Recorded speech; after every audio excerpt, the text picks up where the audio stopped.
Kenny-Florian, you ended 2009 with a bang, choking out Clay Guida. I know you're pleased with the end result, but how happy are you with your overall performance? Yeah, definitely happy with my overall performance. I was happy in that I was able to do all of the things that I've been working on for this camp, from the ground all the way to the feet. I was able to perform a lot of the techniques I've been working on, and so overall I'm happy, but it wasn't perfect. You were coming off a tough loss to champion BJ Penn. How important was it to get the victory and put that loss behind you? You know, it was very important for me to just get back in the cage. You know, I tried not to think about, the winning aspect or even, think about that last fight against BJ Penn. You know, of course, those were things that were kind of difficult to put out of my head. You are now training with the TriStar Gym in Montreal and have a totally new training camp, which can sometimes affect a fighter in a negative way. How has the experience been so far? You know, I agree with you. You know, there's been some good changes. You know, we've seen fighters switch camps, and sometimes it can be a hindrance to their training. Changing things up too much can be difficult for some fighters. Of course, training with George St. Pierre every single day was a huge help. Training with a guy at that level is only going to make you better.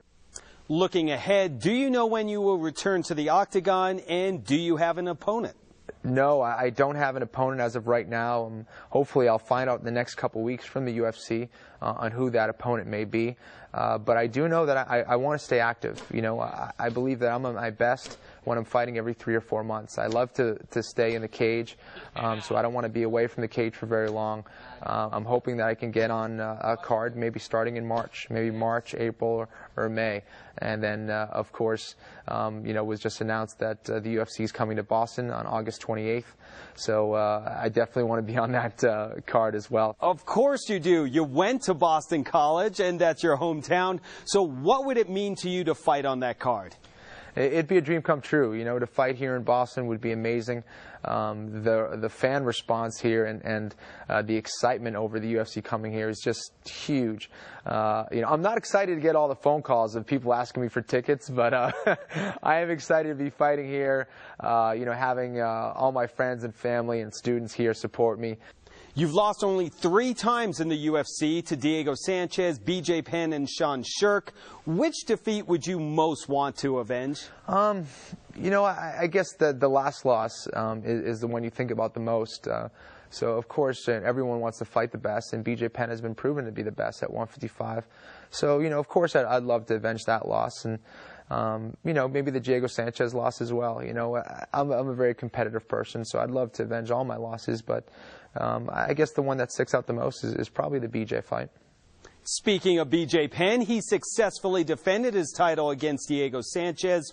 What are your thoughts on his performance? BJ looked great. He looked phenomenal. Diego Sanchez just didn't have the arsenal to contend with BJ Penn. BJ was all over him right from the beginning, and it was something I expected. When you look at that fight, when you look at both of those fighters, BJ Penn just was better in every aspect, in my opinion. But I was very impressed with Diego's heart. I think that was something I expected. I knew that Diego wasn't going to quit. Do you expect to get another shot at BJ Penn's title sooner rather than later? I hope so. I hope that the UFC will see me as a contender for the belt again soon. But I'm not sure. It's tough for me to make that call. I think the quickest road to the title is to take out the top contenders, and that's why I want to face the top contenders. That will give me the quickest road back to that title. If you do get the rematch with Penn, what would you need to do differently? To fight BJ Penn, I definitely have to use a different strategy. I'm going to have to be a lot more slick with my striking. I have to be quicker and just basically smarter. The fight that I fought against BJ was not the way to beat BJ Penn. Guys, the hot rumor is Florian will take on former Pride lightweight champion Takanori Gomi in his next fight.